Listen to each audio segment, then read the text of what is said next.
Celtics Reddit podcast. Tatum to Brown. With the slam. Oh, and a pass from Tatum and Williams with the finish. Richie in the paint throwing it up. Brown. Williams. To the basket for two. Wow, get it back. That's awesome. That is awesome. All right, folks, we're very excited to welcome back to the podcast the James Brown of Celtics podcasting, aka the hardest working man in show business, Mr. John Karalis. John, how you doing, sir? Thanks for coming on. I'm doing all right. How are you guys doing? Doing great. Look, there's two main segments that we wanted to get to today. One is about yourself, Celtics beat writer, podcaster, and how that experience has been / will continue to be during COVID times. We'll get to that a little bit later, but first, we need your help, John. We're trying to rank the top 5 benchmarks for a successful Celtics season this year. So another way of phrasing that is, if X doesn't happen this season, then nothing else matters. So for example, if Tatum is an MVP caliber, nothing else that we're doing matters. We're going to lay out our rankings, and these are heavily influenced by the people of Celtics Reddit. And John, we want your reactions to each of these rankings as we go through, and then maybe at the end, do give us your own re-ranking based on what you think is most important. Does that sound good? Okay. Hit me. Great. So, quick caveat, we're ruling out health as a benchmark, given it's mostly a factor for pretty much every team in the NBA. So we're just ruling out health entirely. I'm going to throw to Jay now to get us off with our number 1 point. So the first one that I want to bring up was actually the top voted comment in the thread that we opened up leading into this show. And so it was posted by Infinity1567. And the note was Jason Tatum becomes a top 8 player in the league and Jaylen Brown becomes top 15 to 20. Nothing else matters if our 2 best players aren't at least at that level. Okay. So that comment makes me think that when we say nothing else matters, then we're looking at ability to win a championship this season, or ability to, like, that is that the basis of a successful season? Because this is Boston. That's always the basis. Well, I look at it as more like we'll be in the mix, right? Like right. Milwaukee, healthy Nets, Milwaukee probably doesn't win, but they're in the mix. You got to be in the mix to have that chance and take advantage of those opportunities. Right. So if we're basing it on that, then yeah, I mean, the only way the Celtics are going to get to that level is if Tatum and Brown level up a little bit. And I think considering that Tatum is ahead of Brown, then you just kind of slide them both up equally, and that puts Jaylen into all-NBA potential and Tatum into MVP potential. If you got both guys on the all-NBA team, and Tatum's at first team and Jaylen's the third team, then the Celtics are very likely going to have a great season, because that's going to exponentially have a ripple effect on the rest of the team, right? Like, the role players are going to be better because those 2 guys are so damn good. They're going to take so much attention that everyone else on the team, I think, just naturally will their production will rise. So yeah, if that's the goal, if how close are the Celtics to competing to a championship is the question, then yeah, that's where you start. So let me ask you, John, because this comes up a little bit in the sub, but it's always on my mind when I'm thinking about the differences between Tatum and Brown, and a lot of discussion comes up sometimes about whether these guys can ultimately win at the highest level together. As you've watched these guys since they've been drafted closely on the Celtics here, how do you see their games playing off of each other? Do you see them ultimately being able to win at that high level and compete at that high level? Or do you suspect that because of their play styles and where they fit kind of on the floor, do you think they're going to have to get split up at some point? No, I think especially in today's modern NBA, the positionless basketball, there's room for guys who both kind of do it all in a lot of ways. I mean, Tatum is above Brown. He's just smoother. He doesn't have to quite work as hard to get to where he wants to go. His big adjustment is changing his idea of where he wants to go and making it like focus on your straight line to the basket. Like, if you put Jaylen Brown's mentality into Jason Tatum's talent, then you've got basically LeBron. in vice versa. So I think that Tatum can just, he's just such a natural scorer. And if he cuts out the mid-range crap where, it's 5 dribbles, ISO, fadeaway stuff, like, as an aside, I got a lot of crap for writing a piece this past season about Jason Tatum is bad at ISO. But the numbers still stand. When Jason Tatum, even in that Nets series, I challenge anybody to go look at the mid-range ISO numbers from Tatum in that series. He still shot like 35% on those shots. It's still a bad shot for him, as awesome as he was. And my criticism of Tatum is not that he's a bad player when he does that. It's that cut that stuff out and you can level up. Like that's the whole thing with him. Jalen has, he's such an interesting guy because he's shown himself to be good at a lot of different things. I kind of want to see him start to play off of Tatum a little bit more. I've been begging for pick and rolls with Jalen setting picks for Tatum.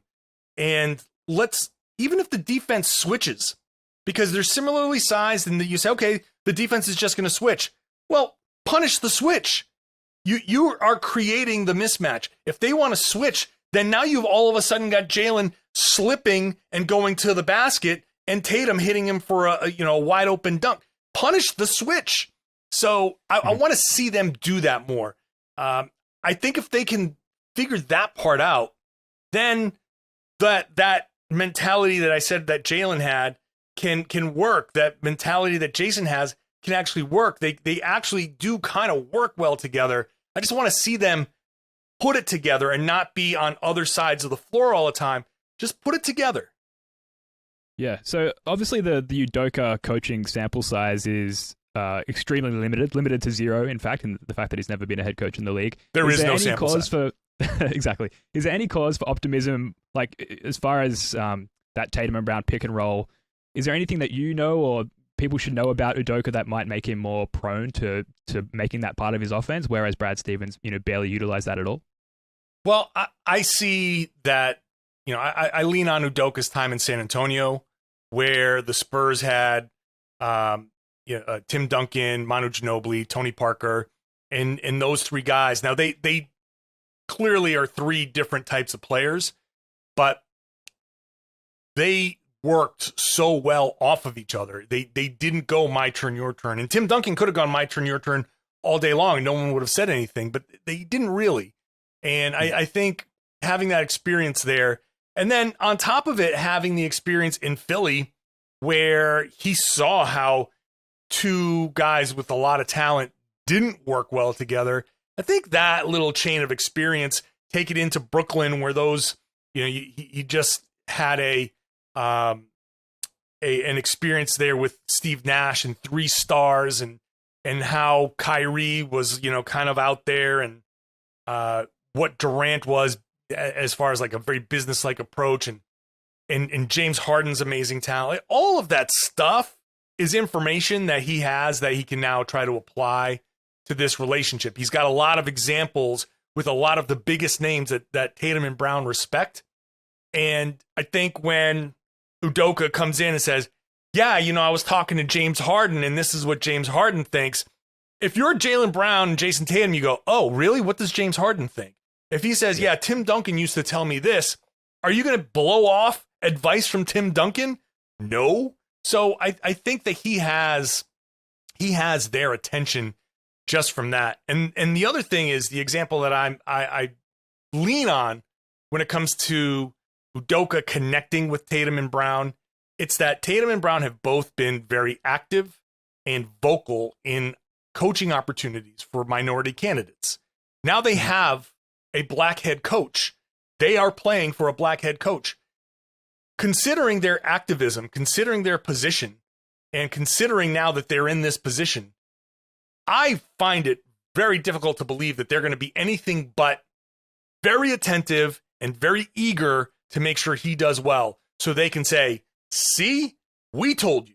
And I think that's important to them. So I think Udoka, whatever he brings right away is going to get immediate buy-in. And the real question with his coaching will be then, what does he do with this buy-in? He's coming in with a lot of capital with this team, and does he retain that capital throughout the season, or does he have some level of is something with the X's and O's going to be something that tunes somebody out? Sure. Okay. Now, look, getting back to this ranking, and we've inadvertently managed to touch on basically every point in our 5-step ranking in the first question there. Before we move on from that's my fault. I talk too much. No, it's okay. That's why you're here, John. That's why you're in the business. Before we move on to point one, though, is it fair to say, like, if nothing else goes right this season, the one most important thing would be Jason Tatum continuing that superstar trajectory? Look, we can go ahead and sign all of the Dennis Schroeders for $5.7 million. We can do all the little moves around the edges, but nothing matters really if Jason Tatum isn't who we think he is. Is that the most important factor? Right. Yeah, I mean, forget this season. Forget the results of this season. You just want to see Jason Tatum do that, just because he's the cornerstone of the franchise, right? Him, Jaylen Brown, they're called the two pillars for a reason. So, if nothing else, even if everything else fails, you want to see these two guys be even better than they were last year, because now you feel better about them moving forward. You can just chalk this up to a bridge year. Lots of things going wrong. Learning curve for first-year head coach, first-year president of basketball operations. All right, fine. We'll correct our mistakes. We'll move forward. But you want to at least be able to say, hey, look, Tatum went from third team, fringe third team, should have been third team, to first team. You want to be able to have him be in that mix, a lock all NBA guy. You want Brown to be in that discussion. That regardless of the results team-wise, you do want that to feel better about this team's future. Sure. And John, I want to shift the conversation just a little bit here and talk about something that is probably a sore subject for all of us after last year, and that's defense. It was not pretty last year, but we've got user Advisor T. He says, if we don't have a top 5 defense after all the offseason moves, from the coaching change and the addition of the roster reconstruction, we added a bunch of good defenders. Schroeder's pretty solid. Richardson's known for his defense. Then we have some serious issues. So nothing else matters if our defense isn't top tier. And really, how bad do you think our defense can be if we want to stay in that mix? I mean, is it top 5, 6, 7, 10? I mean, we were 13th last year by some miracle. I tend to think NBA.com's numbers might be wrong, but how good do you want to see the defense to keep us in that mix? Well, yeah, I think the defense last year. Here's the thing. It looked bad. This is why 13 looks weird, right? It looked bad, and it wasn't great. 13th it looked surprisingly high, but everybody's defense was crappy last year. I have to keep that level of context. The short turnaround, the Lakers, I think, finished in the top. Maybe they were the top defensive team. 10 years ago, that defensive rating was bottom half of the NBA, maybe lower. So last year's defensive ratings were just out of whack. So yes, the Celtics, your eye test is correct. The fact that it was 13th, also weird, but because of everyone being bad, they were still in the middle of the pack. So I think there's going to be a little bit of correction this year with the exhaustion from a very stupid schedule maybe going away. I think there's still going to be some level of fatigue because it's still a relatively short turnaround, but not quite as bad. But I do think the Celtics, for the purposes of this discussion, have to be, I mean, at minimum top 10, but generally when you're looking to be in the mix, when you're looking to take advantage of maybe Philly has slipped and maybe the Celtics can slide into that third seed, that team has to be probably a top 5 defense or better, especially when you consider that the offense may struggle at times. There's so many question marks with this offense I don't know how many guys are going to actually be able to step up. You're relying on Tatum and Brown a lot. This team's going to have to rely on its defense to win games. So top 5 is, if the offense is great, then you can slip to like top 10. But if the offense is kind of iffy, then you got to be top 5, maybe top 3 defensive starting 5s in the league. So right there, you're looking at a team that can get stops. Now the bench, I think, is where your drop off defensively will be, but that's where an uptick against other offenses, second team offenses, could come in. If the Celtics, in a best case scenario, I think that's how it'll go. Your bench can kind of score a little bit. Your starting unit will come in and get the stops and run off of those. And, if we can get back to seeing Jason Tatum and Jaylen Brown get deflections on the weak side and go in for uncontested dunks, then the Celtics will be okay. I can see Wayne Spooney shaking his head there. Wayne Spooney is the author of a huge body of work known as the Start Aaron Nesmith Manifesto. Just speaking of having Josh Richardson starting, I know you've talked about this on your podcast at length already, John, but we have made the argument several times that it makes more sense to start Aaron Nesmith, have more of a shooting threat to complement Brown and Tatum, and then have that added defense addressed in the bench lineup by having Josh Richardson come off the bench. And if I can just kind of put a finer point on that, I think it would be suicide to have Pritchard and Nesmith playing together for large swaths of the game defensively, like you just alluded to, John. So I think Nesmith makes a lot more sense in the starting lineup where shooting can open the floor instead of Richardson, who kind of was a brick fest last year. So that's the main thesis of the manifesto that many tens of people read. Dozens. There are dozens of Solid us. references Dozens! to Magic the Gathering as well. Dozens. My counterpoint to that, and look, I've written a piece saying that Nesmith should get a look as a potential starter. I believe in that line of thinking as well. It's a valid line of thinking. The starting lineup needs shooting. You've got Tatum and Brown. You need some lanes to open up. Marcus Smart, we can get into that. I do think that his shooting can improve as the starting point guard, but he's still not a floor spacer per se. Robert Williams is not going to space the floor. And then you go to Josh Richardson or Aaron Nesmith. Now, Nesmith, you're gonna bet that he is actually going to space the floor. And we've seen his hustle and all of that stuff. If you can keep a guy in front of him and switch effectively, then yeah, it's kind of like the reverse of the Josh Richardson argument, where you say with Richardson, he's going to defend. If he can just hit some shots like he used to in Miami, 37, 38%, then no, he might not be Nesmith at his best, who maybe would be a 40% three-point shooter. But 37, 38% from Richardson, which we've seen before, just not recently, plus his defense, now you're saying, well, all right, now he can space the floor. He can be a threat, and you've already got NBA level, high level NBA defense right there. Then you go to the second unit, and yes, defensively, Nesmith and Pritchard can be problematic, but also that's a lineup that needs shooting as well, because Schroeder is not a shooter at all.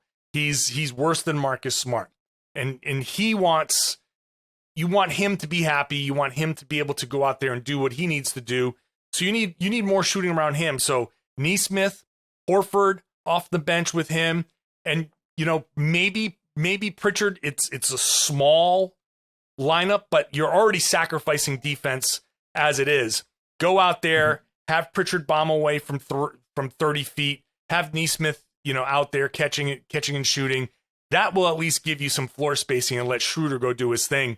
Like I said, bench, more offensive, starting lineup, more defensive. And yes, you can switch, and maybe Nesmith will earn the role, and maybe that'll come to pass. But right now, that's why I'm kind of still leaning Richardson. Schroeder Join is the not revolution a shooter, before it's too late, John. Join the revolution. I'm not against Nesmith. I'm right now leaning Richardson.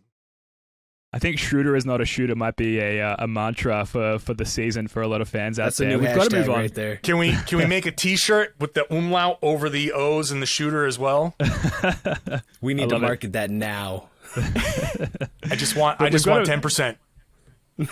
We'll hook you up, John, Deal. don't worry. We'll get some revenue sharing happening between both podcasts just to make it fair. We've got to move Totally on. fair.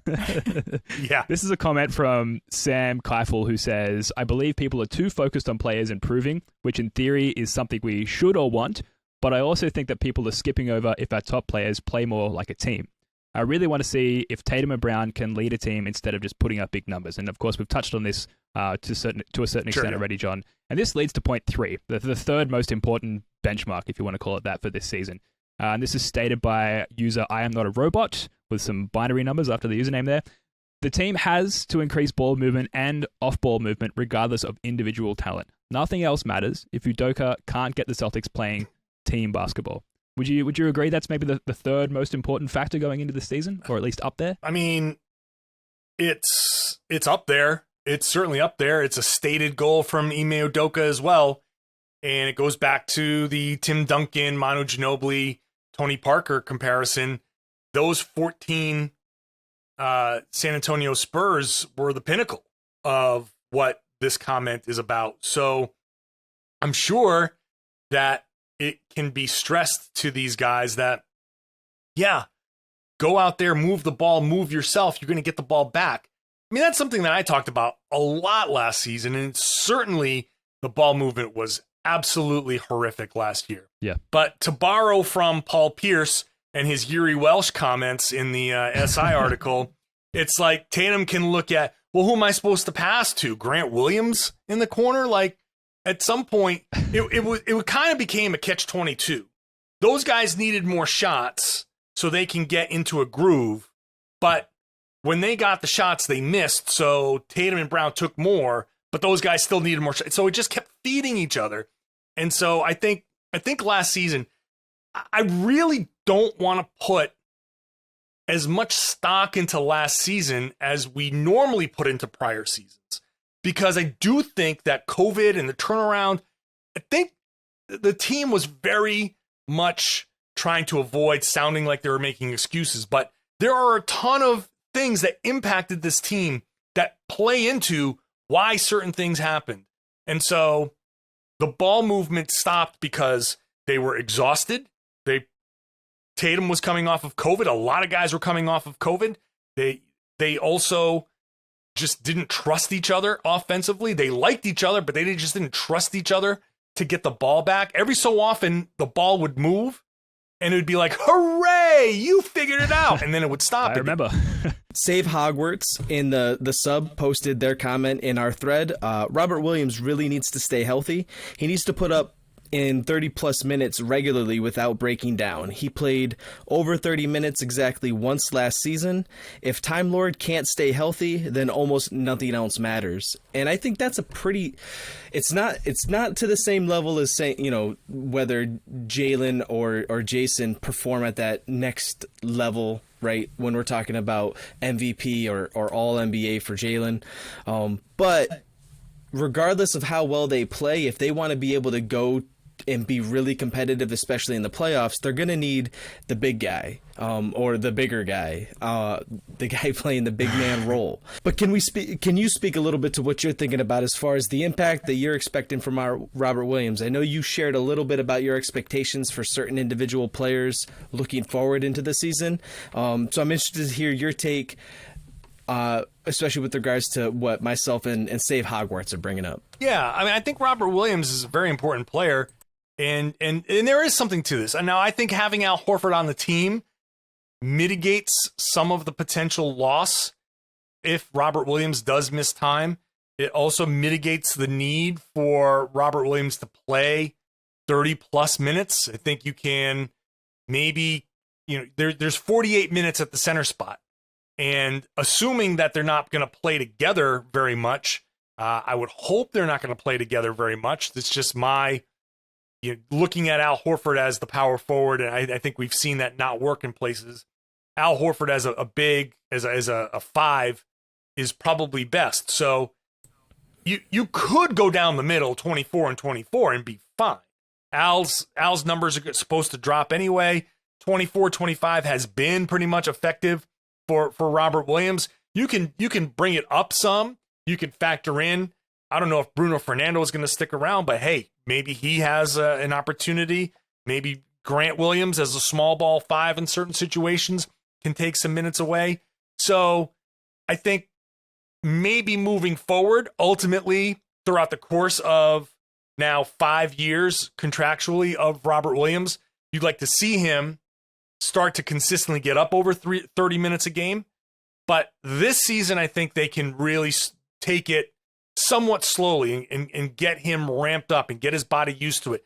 You know, I wonder if there's a physiological kind of element to this where his body's just built in a way where some of that stuff is going to happen. And it's telling to me that it all happens on his left side, left hip, you know, left, all of the stuff is on his left side.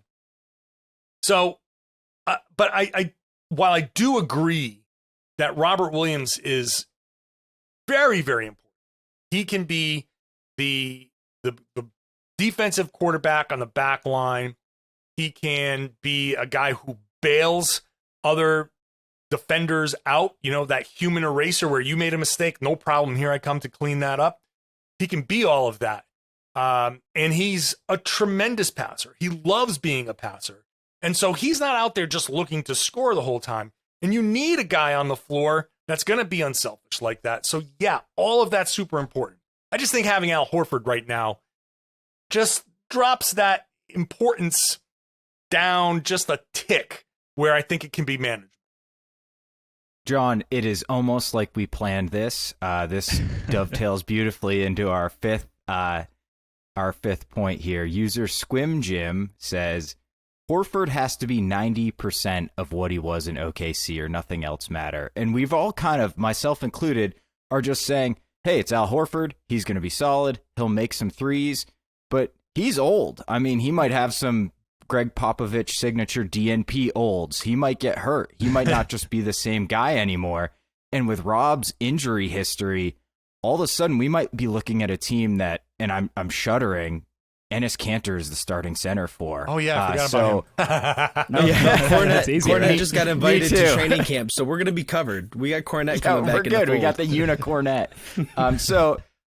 How much of the season hinges on Al Horford being pretty solid and being, a 20-minute a night contributor? He's important. He's important, I think, especially for the second unit, because that second unit can be a little bit of a mess. Now, we have a tendency to look at starters, bench, when it's never really in a game starters and then bench. Full bench units don't come in very often. And when they do, all of us in the media go, oh, tweet, well, full bench unit. This is interesting.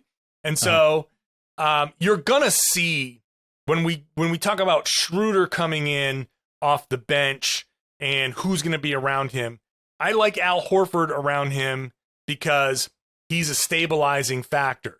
He's a guy that can take a possession and direct it and be fine.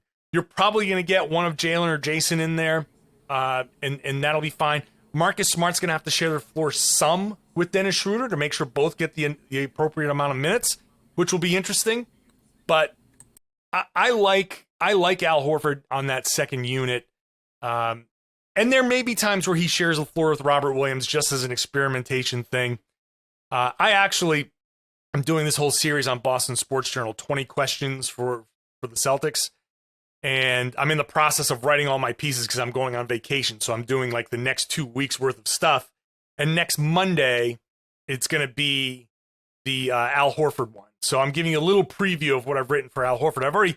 So people may not realize that in Oklahoma City, he averaged more points per game than he did in any season with the Celtics.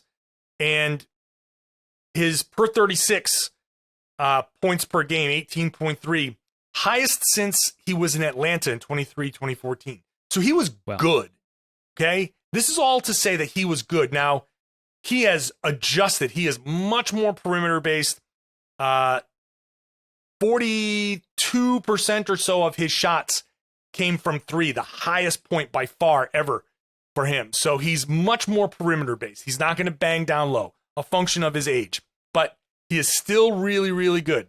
So if he is 90% of what he was in OKC, I mean, I don't see why he can't be 100% of what he was in OKC. Yeah, he's a year older, but he only played 28 games, so he should be ready to go. If he can be that for the Celtics, then yeah. I wouldn't go so far as to say nothing else matters if he's not that, but it's still going to be a very important thing. John, you have just significantly increased my expectations for the season with that Al Horford spiel there. I'm going in a completely different mindset now, so thank you for that.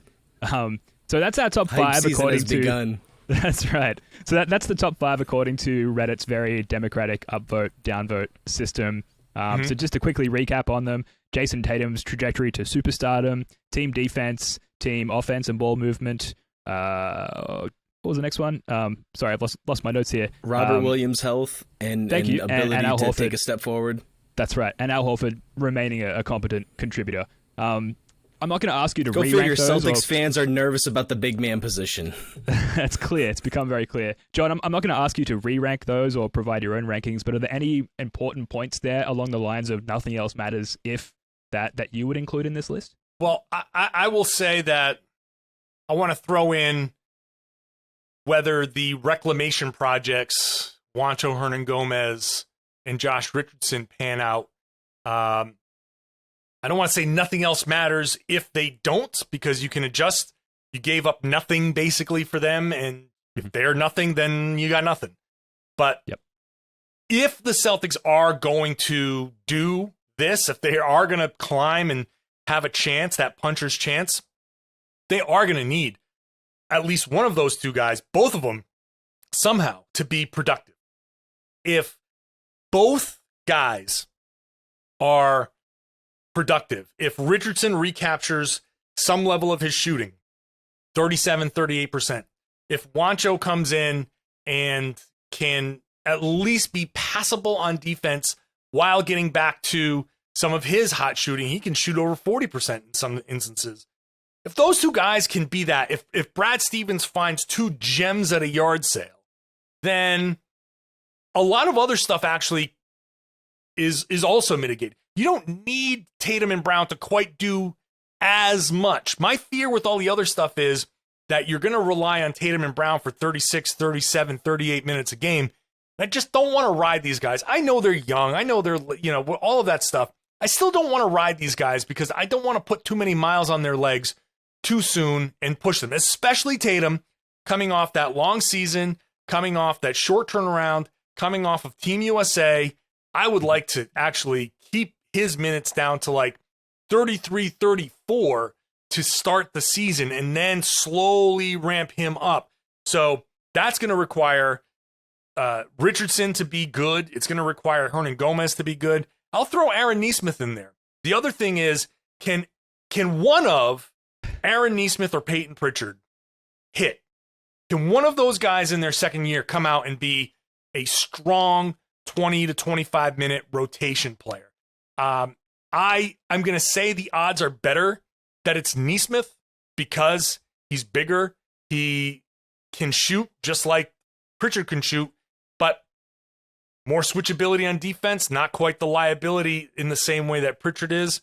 So if one of those guys can hit, if it's Nesmith and if it's one of the reclamation projects at the very least, if it's Richardson, then a lot changes for this team. I make the joke in one of my pieces here that there are so many question marks for this team that the City Edition uniforms might as well be the Riddler's outfit because it's the right color. It's the right color, right? You get the question marks on there. You can probably look up and down the roster. Could that be the new main team? Yes. You can look up and down the roster and find 6, 7 guys where you can say, hey, if this guy hits, if this guy figures something out, then we got something. This is a very high variance team. If the best case scenario works out for a bunch of these guys, hey, overachieving like crazy here.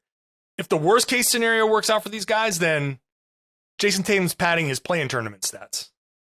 Yeah, absolutely. So John, I'd love to get your feedback on something because we separate from these points that I think a lot of people have been enjoying, there's been a bit of a blood feud that started between Mr. Spoons and myself. A bit of a blood feud. This goes way back. This runs deep. We've been having it. Now, I myself am an unapologetic Marcus Smart enthusiast. And so there's been some of the discussion around acquiring a third star to pair with the Jays.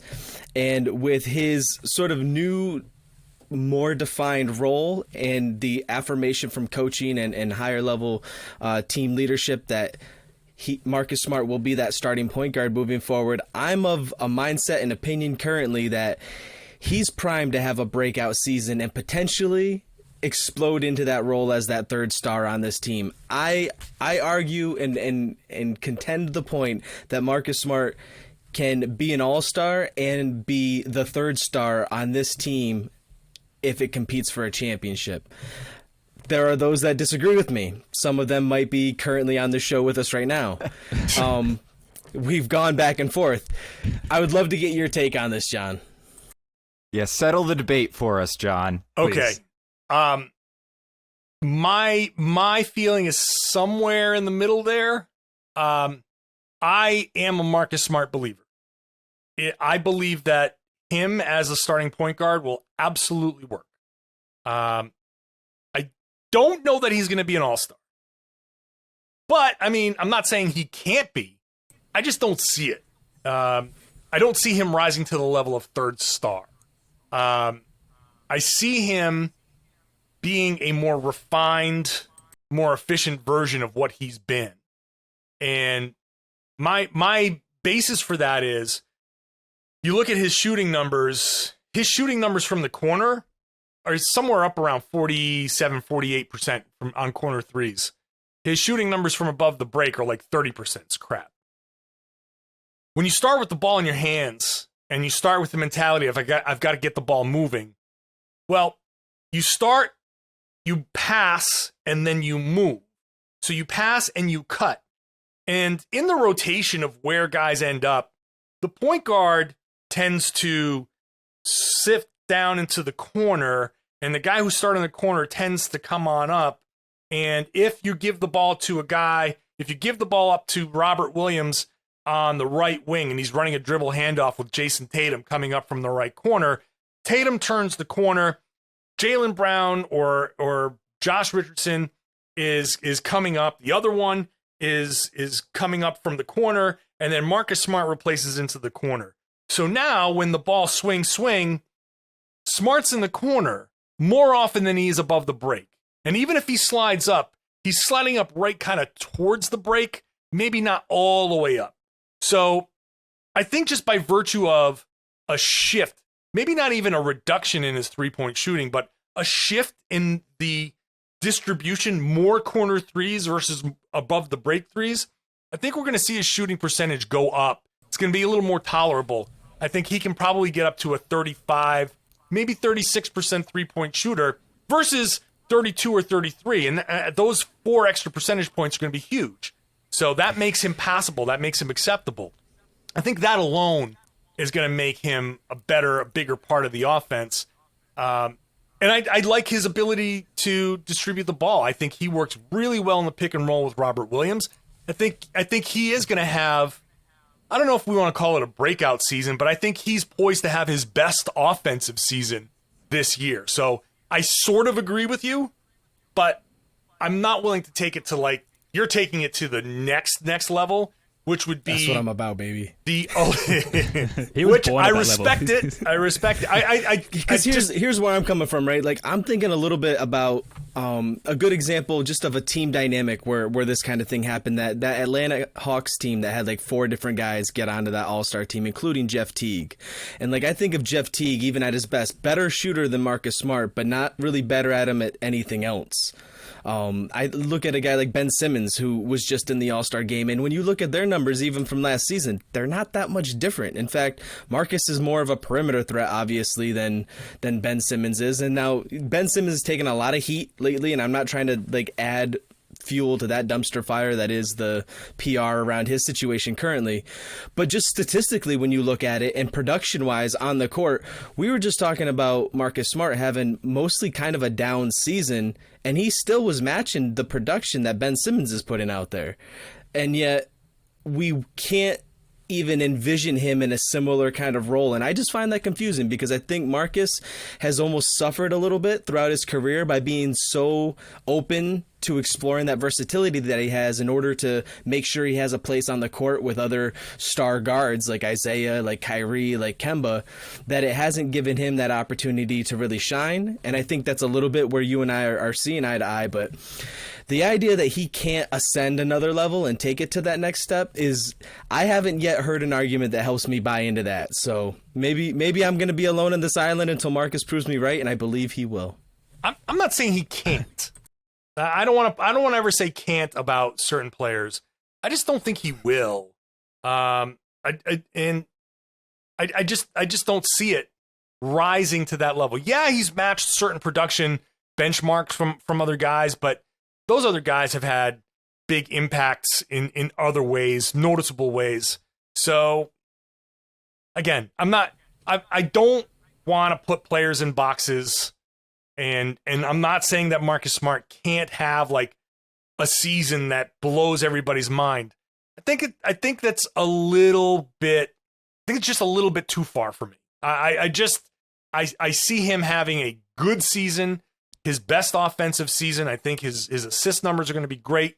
I think his efficiency is going to go up. I think he's going to be an important, obviously very important guy, but also a very important part of the offense. So I do believe in that. Okay, so the debate rages on, it seems like. Thank you for not pulling the rug out from under Jay, who talks about Marcus Smart in his sleep. So he'll continue to thrive in that area of his life, but sounds like the debate's going to continue raging on. If you're going to be a fan of a guy, like, what better guy can you be a fan of? Listen, that's my daughter's favorite player too, and like I couldn't be more proud than when she says, "Dad, who's our favorite player?" And I'm like, "It's Marcus Smart." It's hereditary. Yeah, look, we've got to move on very quickly. John, thank you for helping us sort of navigate our way through our top five there, and for the people of Celtics Reddit as well. Transitioning now slightly to you personally, John, and you're an interesting guy, particularly because you're in the ears of most Celtics fans, or at least most online Celtics fans. Part of that is that you need to come up with a fresh podcast 5 days a week. And I know that we have struggled at times, even after 2 weeks, to be like, shit, what are we going to talk about now? So asking for a friend, but can you give us an idea of how you come up with podcast content on a daily basis? It seems extremely difficult. So my podcasts are generally about half an hour. It allows me to stick to one or two topics. I don't have to go too crazy.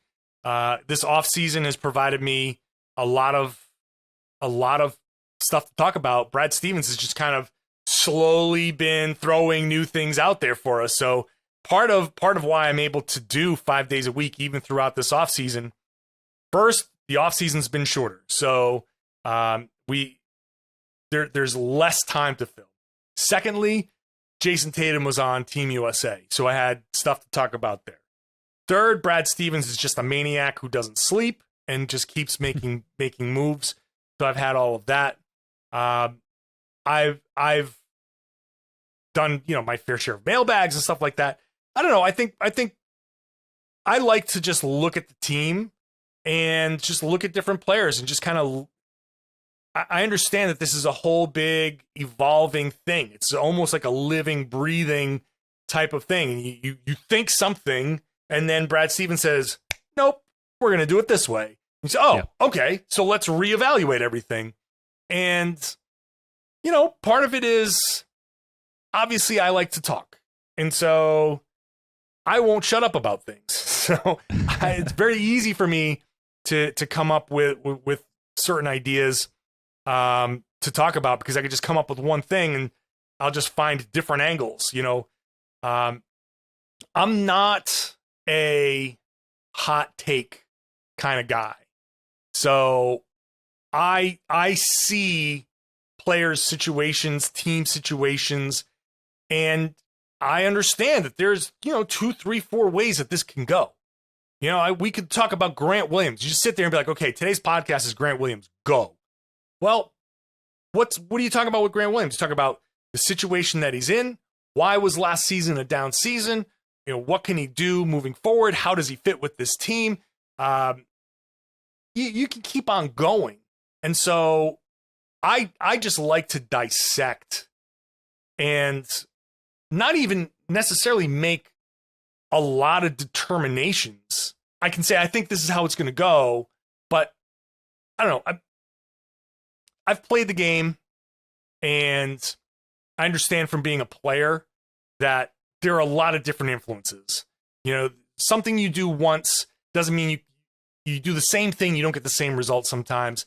So I understand that players, sometimes you feel like shit out there, and people want to kill you for it. But some days you go to work and you feel like shit. That's how it's going to happen. It doesn't matter.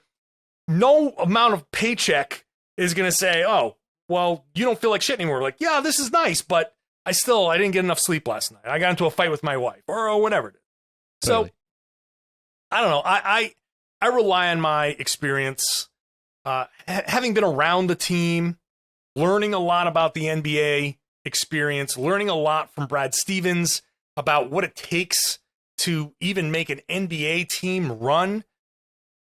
It really gives me a lot of perspective on a lot of things. So whenever a topic comes up, I can really try to attack it from a lot of different angles. And that allows me to kind of stretch out conversations and carry that on for longer periods of time. Mm-hmm. To what extent have you become a fan of the team? Like, we've had a lot of Celtics beat writers and reporters on the podcast, and all of them uniformly say, I am not a fan of the team in any way. It's work. My job is to evaluate the team. At the end of the day, I don't really care if they win or lose. I just need to write about them. You've been covering the team for a while.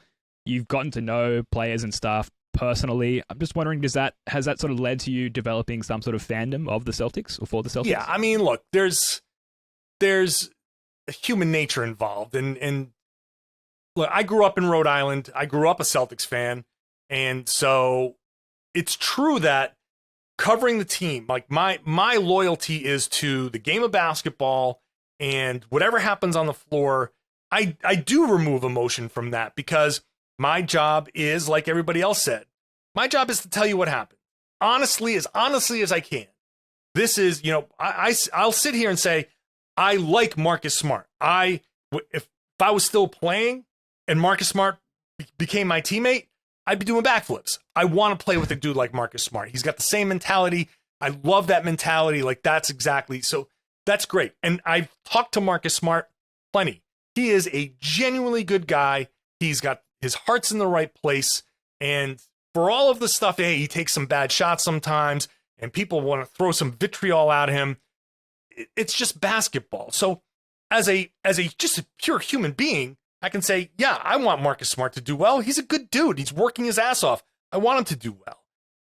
At the same time, if I got a job with the LA Times tomorrow, flew out to Los Angeles, and I was covering the Los Angeles Lakers, team I grew up hating, and, LeBron's on there, and I know how people in Boston love LeBron James.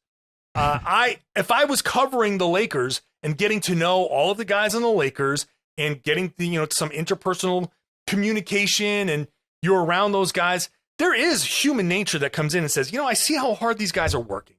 And in the end, these are just human beings with one amazing skill playing basketball, but they're just human beings out there trying to earn a living. And so if I was still playing and the Lakers said, hey, John, we want to sign you for $10 million, and no one else is offering me that, I'd be like, hello, purple and gold. Love being a Laker. And it's weird. Right, so we're gonna end that topic right there. But hey, look, man, Paul Pierce grew up in Inglewood. He's going into the Hall of Fame on Saturday as a Celtic. That's how it goes. He was a Lakers fan. He hated the Celtics. Now here he is, Mr. Bleed Green, right? That's right. How it goes. He didn't want to be drafted by the Celtics, but here we are. And that's how it goes. So, but my number one thing is watch a game, tell you what happened. If Marcus Smart, who I just shared all my affinity for, sucks in a game, I got to tell you, Marcus Smart sucked. Why he sucked and what he needs to do to be better. And if he continues to suck, then I got to figure out, well, maybe it's time to trade Marcus Smart. You know what I mean? Like, I have to have that in me. You've got to be to objective. tell you. All I got to do is give you the facts. You guys go crazy with your fandom. Go nuts. I just want you to have however you're reacting based in fact. So if the Celtics do win a title at some point in the next few years, are you cracking a bottle of champagne? Are you celebrating with the rest of us? Or are you pulling out the typewriter, so to speak, and putting your head down and working on that next article straight away? I have to work, man.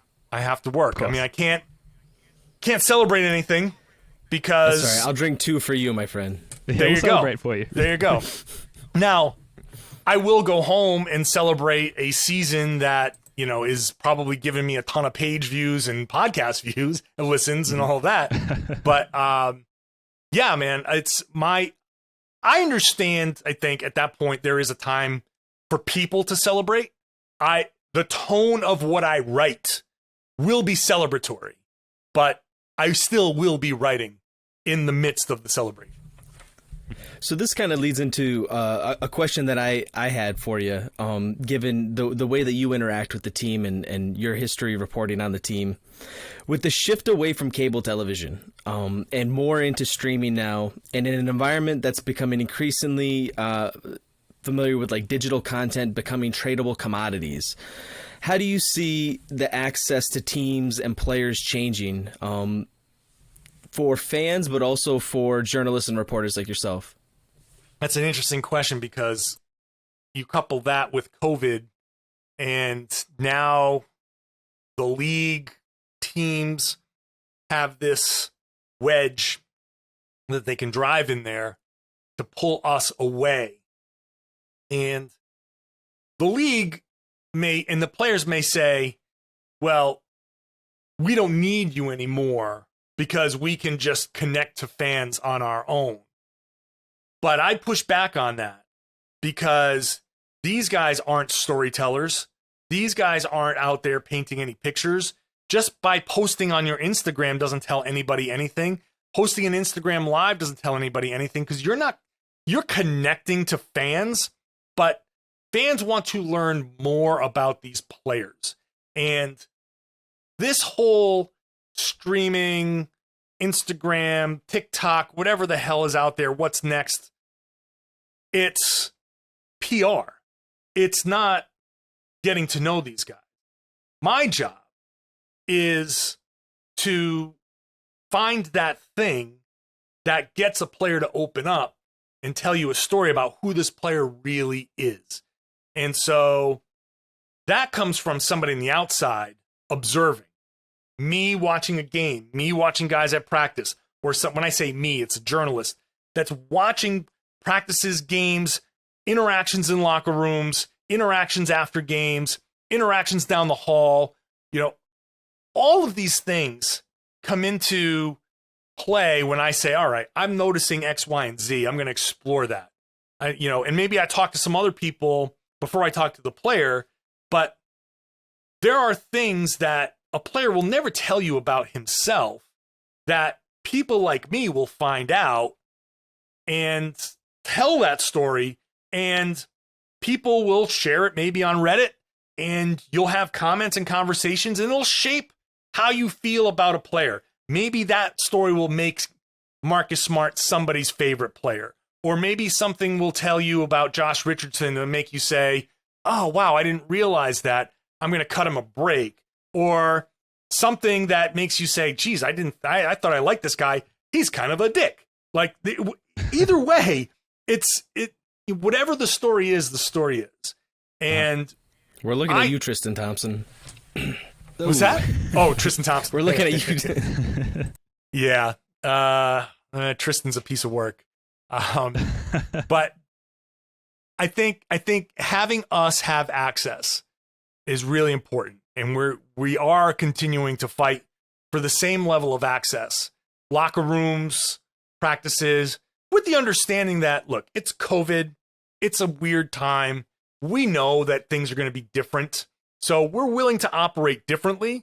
Maybe it's more Zooms. Maybe it's a plexiglass tunnel throughout the back that we journalists have to walk through. I don't know what it is. But if it's just players connecting through social media, you're never going to get the whole story. And it's not going to work because fans are going to want more, and it's going to be more than these players and teams are going to want to get. Yeah, absolutely. Well, look, you're certainly doing a good job of keeping that standard high despite the challenges that have been introduced by COVID and whatnot. John Karalis, we hope that you enjoy your insanely well-deserved vacation. I know it's been a long season for you, and you've been continuing to crank out the pods throughout the off-season. Brad Stevens just won't. All I've been hearing stop. all week is how he's looking forward to this vacation. That's right. Right. Very much looking forward to this vacation. I can imagine. It's very, very well deserved. John, thanks you. for all that you do for the insatiable Celtics fans of the world, and thanks for coming back on the pod. Appreciate you. My pleasure, guys. Anytime.